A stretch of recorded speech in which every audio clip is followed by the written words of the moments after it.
Penile implant surgery is, in my mind, and probably with most specialists around the world, the best way of restoring a man's erections when they've failed. It's particularly good when the simpler treatments don't work, and it is the only way to actually restore erectile function. So a penile implant is something that's put inside the body at an operation, put into the normal cavities in the penis to replace the blood flow that normally would cause an erection. We have two types of penile implant. We have what are called malleable penile implants, and they're basically rods that are put inside the penis which make the penis firm, and the rods can be bent up and down to disguise the erection or to use the erection. A fairly basic device, but for some men that's all they need. By far the best type of implant, however, is an inflatable penile prosthesis, and that really mimics the normal function.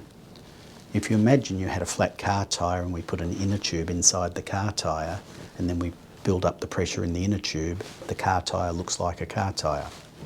If we put inner tubes inside the normal cavities of the penis and we then inflate those inner tubes, we can cause the man to have a very good natural looking erection.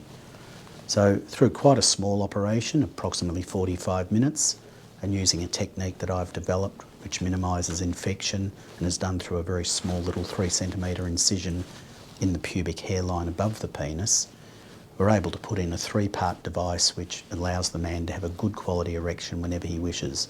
He gets excellent girth, excellent rigidity, and one of the best parts of a penile implant is the spontaneity. A man can go from having no erection to a full erection in less than 30 seconds. The important thing we need to do with penile implant surgery is minimise risks and make the surgery simple and easy. And the technique I've developed, which we call the minimally invasive no-touch approach, minimises the chance of infection or any mechanical failure and allows the patient to have one night in hospital and be using the implant after 4 weeks. So an inflatable penile implant has 3 components to it. It has cylinders that go inside the patient's penis, and these are the size and shape of the natural cavities in the penis.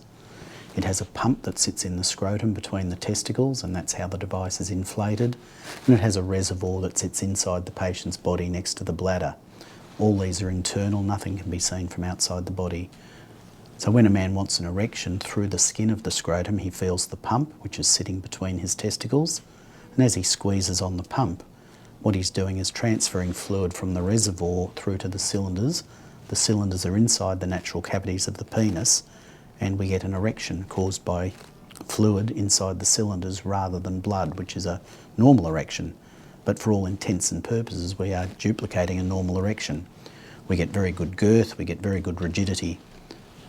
This is a great way for a man to have a rigid erection for penetrative intercourse, because all the other facets of sexual function, such as orgasm, ejaculation, touch, feel, warmth, etc., are all completely the same.